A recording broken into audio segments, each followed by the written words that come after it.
Hi there, everybody. I am talking to you on May 20th, 2017, and we are about to start a parent advocate meeting for the Coalition for the Protection of Children and Family Services.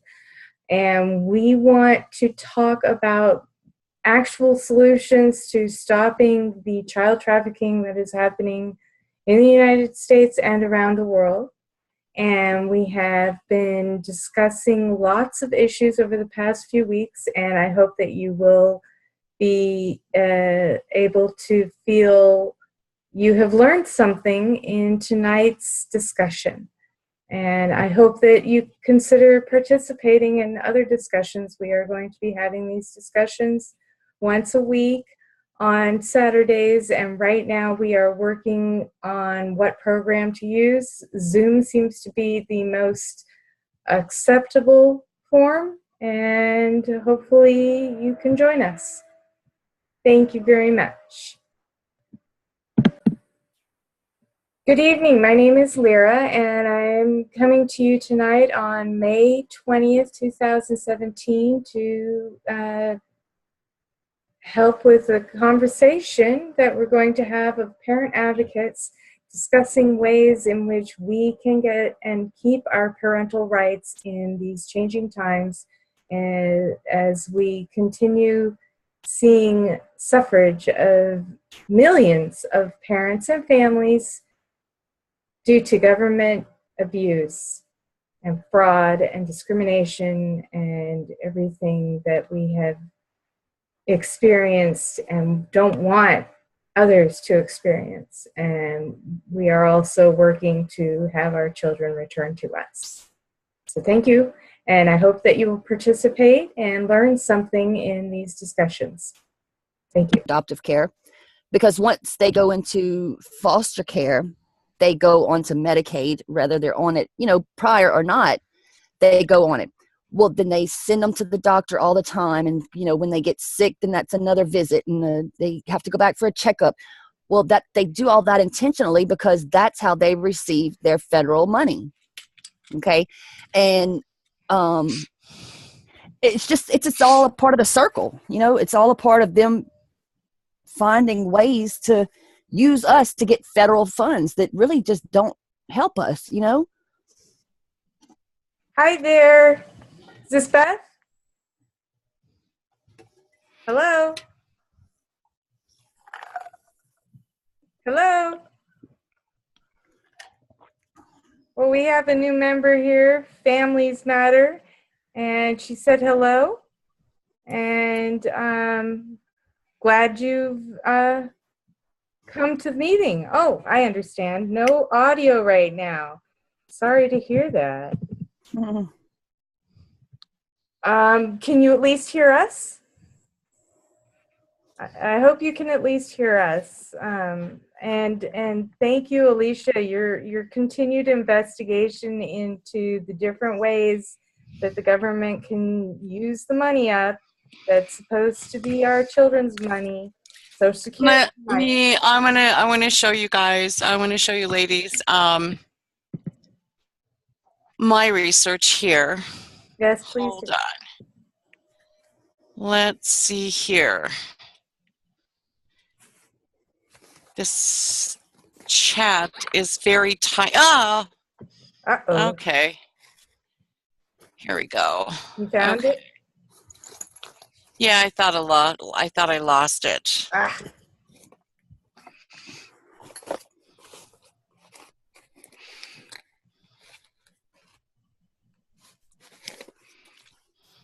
Let me get it in this chat. Okay. Just I hope you have share screen. Yeah, I do. Well, I'm putting it in the chat. That'll work. There's a chat box here. Let's see here. So there isn't a little box down at the bottom of your screen that says share screen when you hover over it? Yeah. Okay.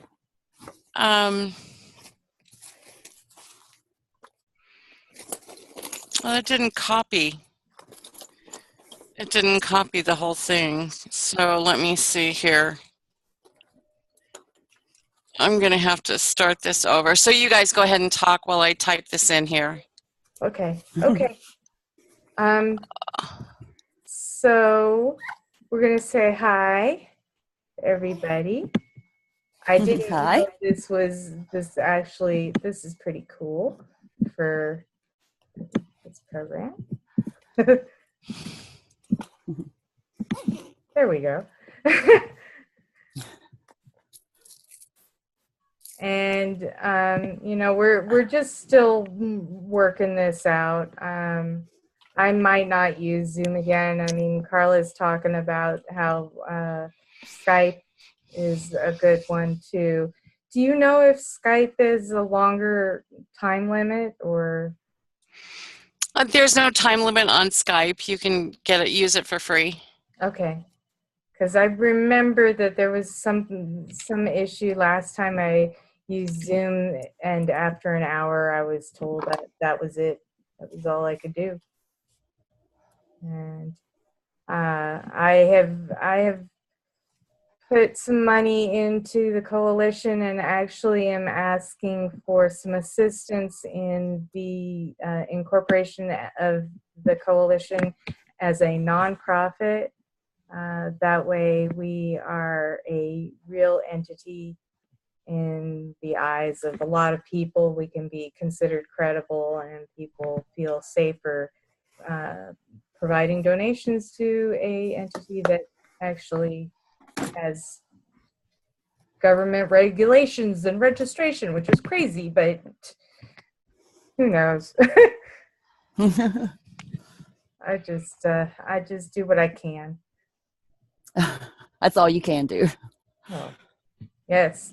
And it's good that, there are other people, all of you are out there wanting to do something too. I mean, we need to have action here that's going to actually work. Like Karla has said about the great jury and the Human Rights Tribunal and how important that really is. Earlier, Karla was talking to me because there was a person who said that the Human Rights Tribunal has no jurisdiction over these matters. And I asked her so Karla, could you tell the rest of our listeners and parent advocates what your answer to that was?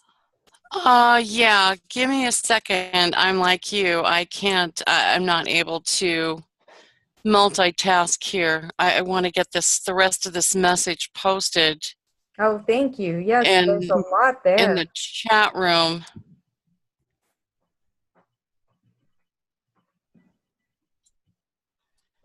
That's just wonderful, and I will post this up. Let's see here.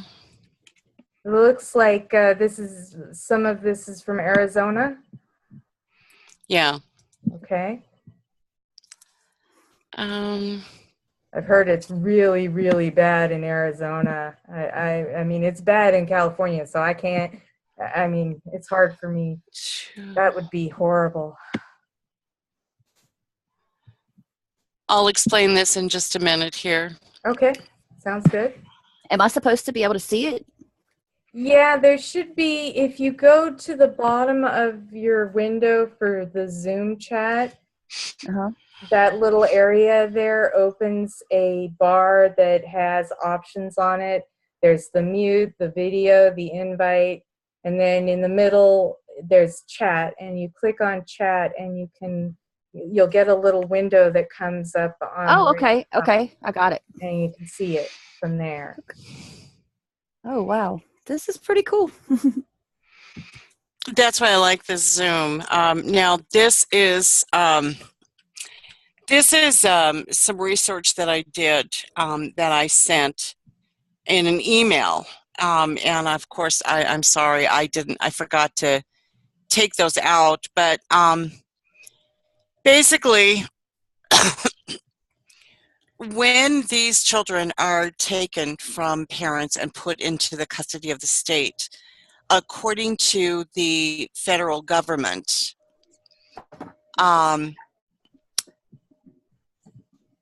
they can use these children as guinea pigs. Right. Oh. Wards of the state. Right. If you ladies go down to where it says the pyramid connecting the dots, the Code of Federal Regulations, Title 45 of the Public Welfare by the Department of Health and Human Services, there's the website. It says, children who are wards of the state or any other agency, institution, or entity can be included in research. That's horrible. One individual may serve as advocate. So is this the DCS caseworker? Huh. You know, for the CPS caseworker. The advocate shall be an individual who has the background and experience to act in and agree to act in the best interests of the child. That's the logo for these dependency actions, and best interest of the child is actually a banking term. Huh. And it Wow. says, for the duration of the child's participation in the research and who is not associated in any way except, I mean, they couldn't be like a parent or a guardian, except in the role as an advocate or as a member of the IRB. With the research, the investigators, or the guardian organization. So when this is kind of the breakdown, our Arizona Department of Child Safety has a contract with Phoenix Children's Hospital. Wow. Okay. Phoenix Children's Hospital is contracted with an organization called TGen. Okay. So when they take these children, they put them on this comprehensive medical and dental program, right? And then it tells the pyramid here. I found the IRB numbers for Phoenix Children's Hospital and Maricopa Integrated Healthcare Systems. So they're these entities are actually registered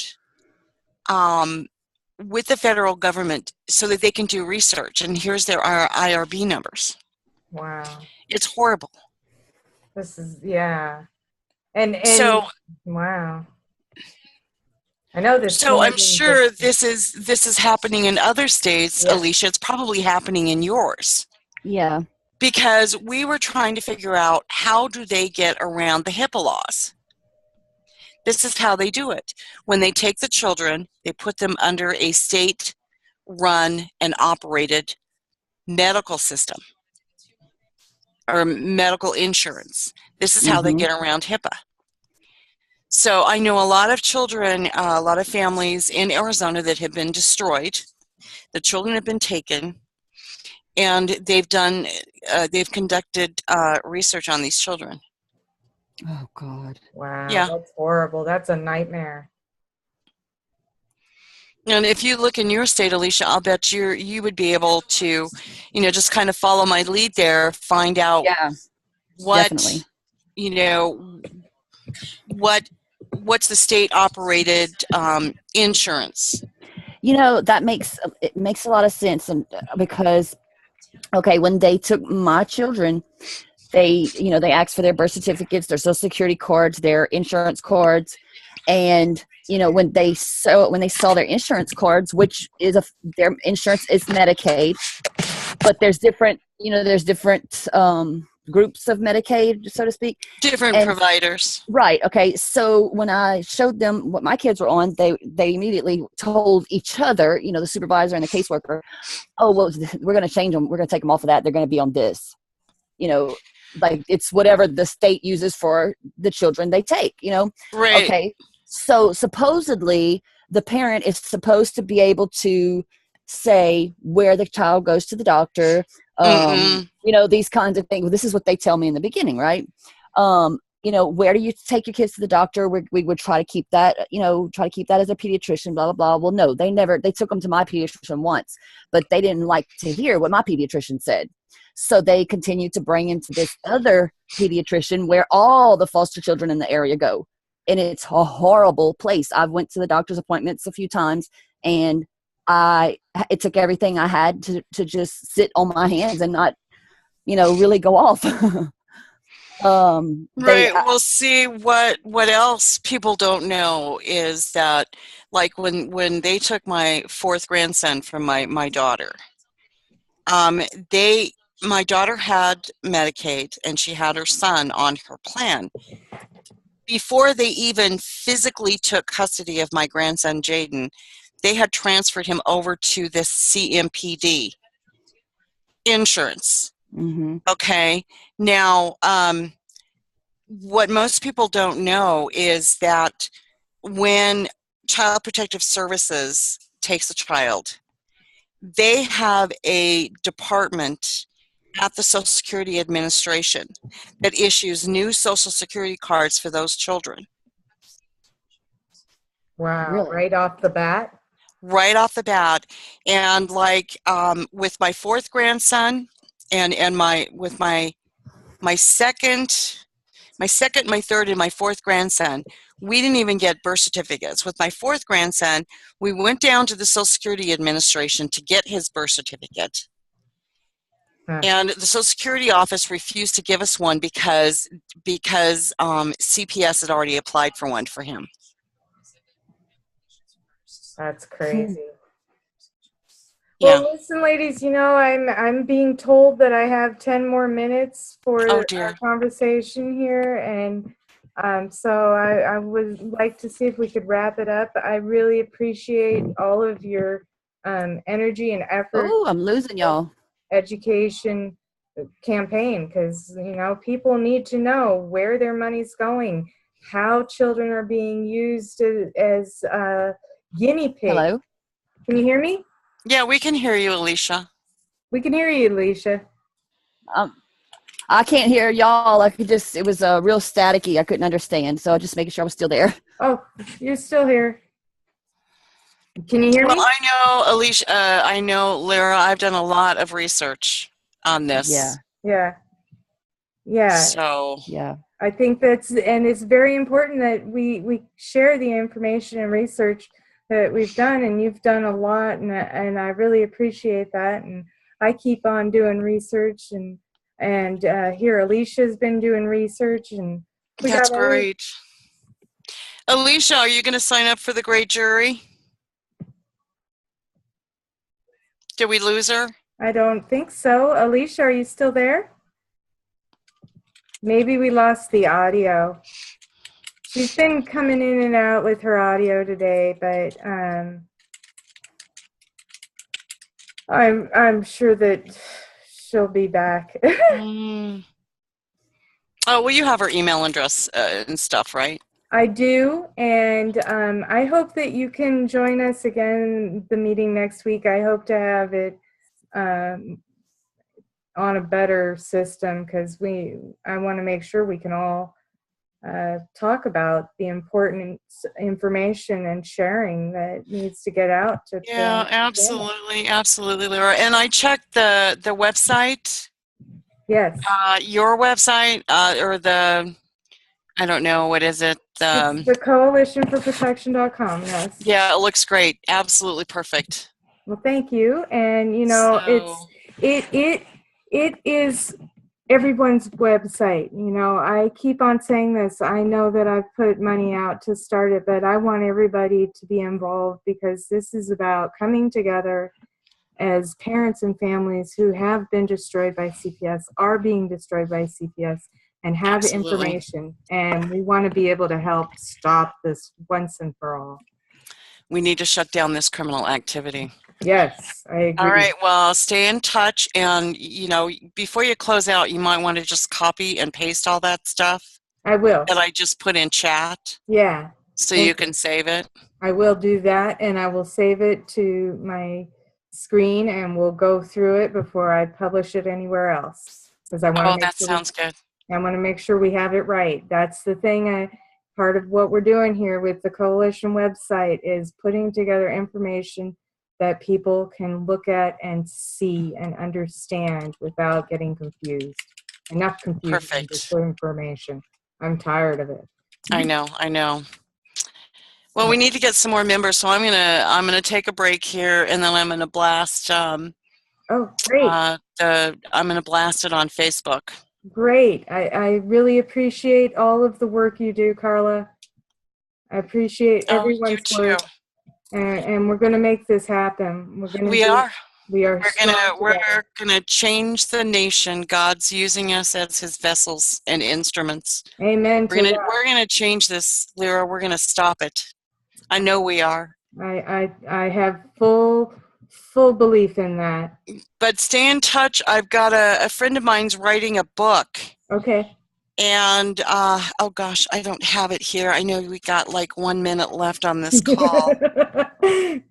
But anyway, she's going to be looking, she's going to post, she's going to put names. Let me tell you the name of her book really quick. All right. It is, let's see here. Oh, shoot. Where is it? Well, while you're looking for that, I just want to put it out there. We need you to be a part of the solution. Together, we can make miracles happen. Absolutely. And you can join us at the Coalition for the Protection of Children and Families. This is for everybody. Okay? We're not here to discriminate. We're here to support you and support efforts towards making a real change for the love of our children all over. I was going to tell you real quick. The name of her book is Guardians of the Free and the Brave, Unlocking the Power